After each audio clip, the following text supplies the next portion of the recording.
Okay, well, looks like we're back again with some more Survival of No Limits. So, a pleasure to meet y'all at last. I can't really be sure if that's actually what I want to go ahead and do for a while, but anyways, we got more stuff to talk about, and as a result of that, I'm going to go ahead and pull up another big thing that happened in my life.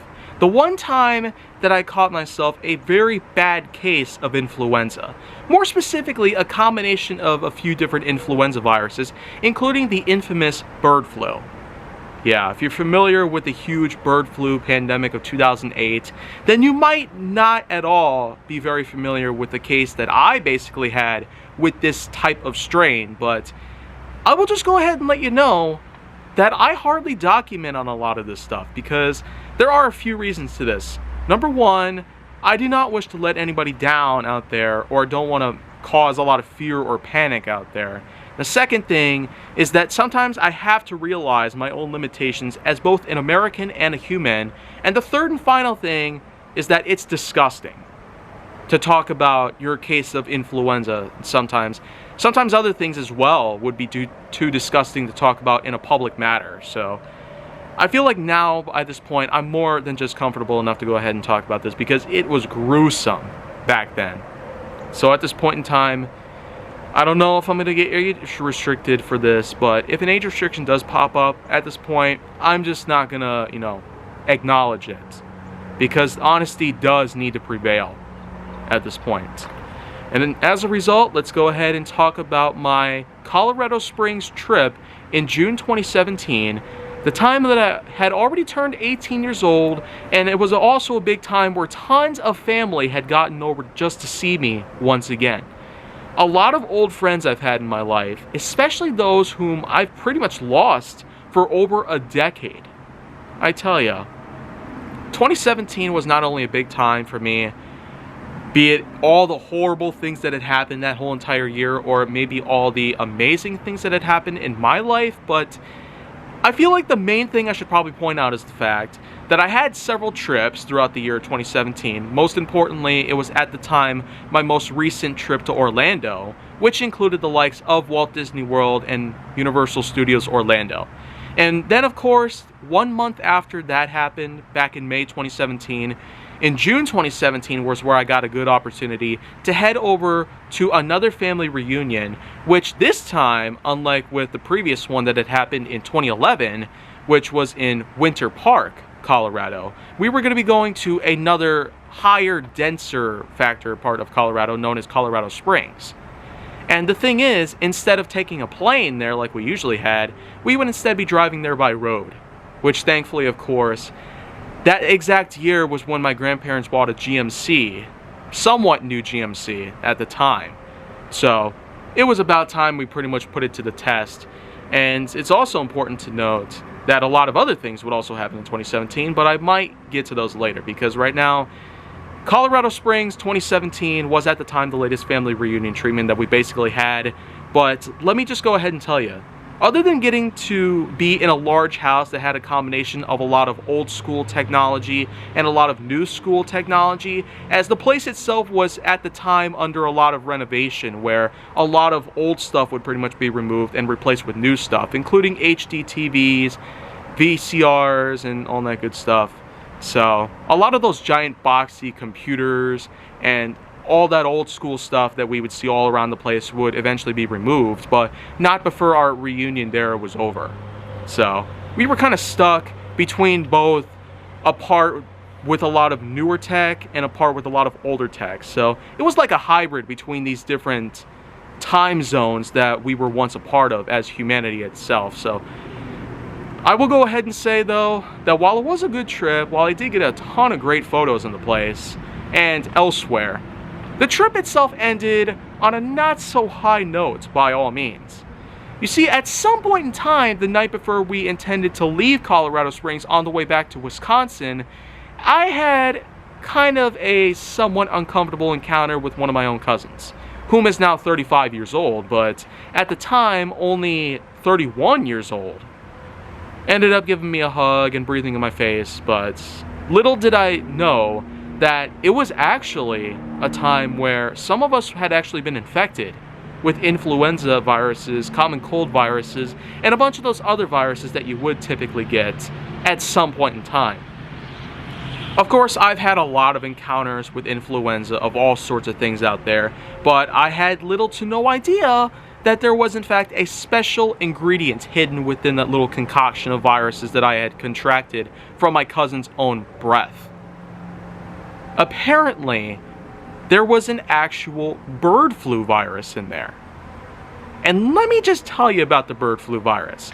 You could think of it being similar in ways to SARS from 2002, or of course, the obvious modern day equivalent of nCoV 2019 to 2022, but the thing is, in this exact scenario, which of course is real, we have a cousin who breathed in my face while giving me a hug the night before we intended to leave Colorado Springs.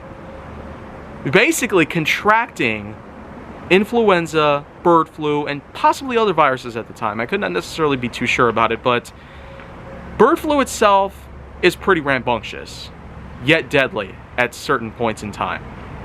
It's especially known for filling up lungs with fluid and causing a lot of coughing, in the same way that nCoV basically has done a lot of that stuff to us in recent years. But that exact morning was when I had a diarrhea, which seems simple enough. I mean, diarrhea is a very common case in my lifetime, possibly due to digestive issues. But then eventually, well, believe it or not, when I least expected it, yeah, this is where it gets very disgusting. So be sure to brace yourself for this. But it basically goes something like right then and there. I straight up blow every single chunk of last night's dinner and desserts. A combination of a big salad with a lot of different toppings and a sundae. So a salad and a sundae I primarily had last night, all wasted. Man, it was quite a mess. And it gets even worse, trust me. I basically was stuck with vomiting throughout that entire morning. There would be times where intervals would happen where I would pretty much feel nothing, but then eventually I would start upchucking up to 8 times. And yeah, that's just insane. Bird flu was apparently causing a lot of bodily reactions. So at this point in time, it almost seemed like I was helpless. And believe it or not, the vomiting was also strong enough to the point where it would trigger bowel movements at the same time. So essentially speaking, I was upchucking and defecating at the same time. Who would have thought that that would be possible?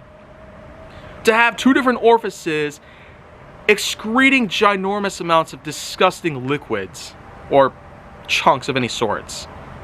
Who would have thought that that kind of effect would be possible in the human body? Even I had no idea that could happen. So, it's safe to say at this point in time that I was helpless. I could hardly do anything to pretty much control it. There were times where I vomited on the floor, I defecated in certain parts of the house.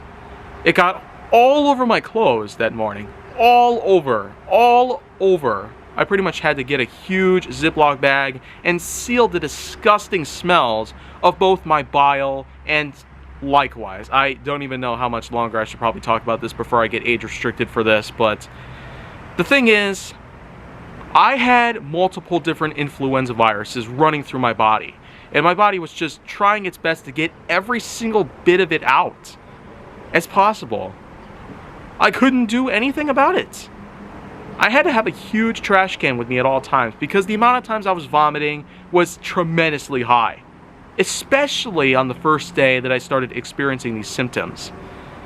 I tell you, I don't blame anybody at all for giving me those viruses at that time, because it, while unbelievably grotesque and horrifyingly disgusting as it possibly could ever be, it's just something that happens. And I guess I really do have a hot take here that I might as well mention real quick. The vomiting I had at the time felt amazing. Like, I don't know if I should do anything else like this, but the vomiting I had at the time felt amazing. Like, it feels so good to vomit. Like, who would have thought that that would actually be good? But it is supposed to be to help get rid of the viruses or anything else that could be dwelling within your digestive tract. But truth be told, I did actually recover from all this despite how unbelievable it was. It only took 2 days to recover from the whole entire thing. I vomited the crap out of my entire guts, defecated the crap out of my entire guts, and almost lost my entire mind just wondering what the heck is going on. So, in the end, after recovering from all this, just before I arrived here in Wisconsin, after all that time we spent on the road, this is basically just my own entire explanation on the whole thing itself. I had several different viruses in my body.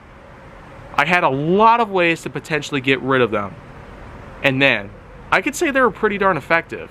The amount of times I vomited and defecated all of that stuff out of my body really was quite a big testimony to ensure that health in my own body would actually become as sustainable as possible. So at this point in time, whether you're wanting to disagree with any of this, save it for the comments section below, and not in some weird response video that I'm obviously not going to watch if I know I'm going to hate it. But again, do be sure to give me your hot take on the situation that I just described for over 11 minutes. But it's about time that I go ahead and close off on this episode and move on to other things that I have to offer. So if you want to see more go down on my channel, then make sure that you like, subscribe, comment, follow me on social media, and stay on the Hollywood side.